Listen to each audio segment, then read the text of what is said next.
तुम्ही पाहत आहे निपाणी न्यूज चौफेर घडामोडी।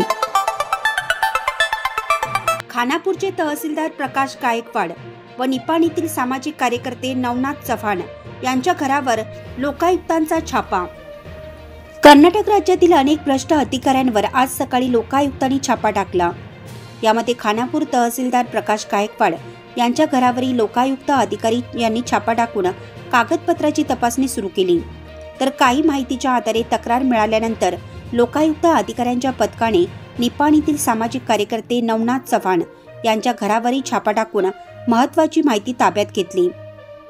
निपाणी शहराच्या हद्दीतील आदर्श नगर वॉर्ड क्रमांक 29 येथील नवनाथ चव्हाण यांच्या फार्म हाऊसवर लोकायुक्त अधिकाऱ्यांनी आज सकाळी छापा टाकला असून लोकायुक्त अधिकारी अधिक तपास करत आहेत।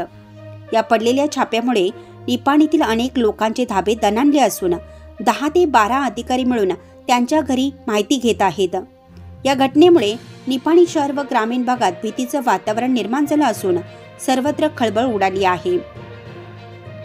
या छाप्याचं मुख्य कारण अजूनपर्यंत समजलं नसलं तरी निपाणीतील सरकारी अधिकाऱ्यांशी संगनमत करून निपाणी व परिसरातील रिकाम्या जागा, बांधलेले प्लॉट्स किंवा शेतजमीन बळकावून घेऊन आपले साम्राज्य निर्माण करत गोरगरिबांची गळचेपी करणाऱ्या अनेक कार्यकर्त्यांचे व त्यांच्या नेत्यांचे, युवा नेत्यांचे धाबे मात्र दणाणले आहेत।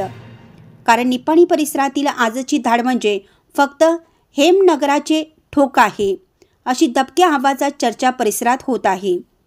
बेंगलोरसह बल्लारी, रायचूर, गदग, बिदर, खानापूर, बेळगाव अशी 8 भागात एकाच वेळी छापा घालण्यात आला आहे। बेकायदा मालमत्ता खरेदी केल्याच्या आरोपाच्या पार्श्वभूमीवर हा छापा घालण्यात आला असून लोकायुक्त अधिकारी कागदपत्रे तपासत आहेत।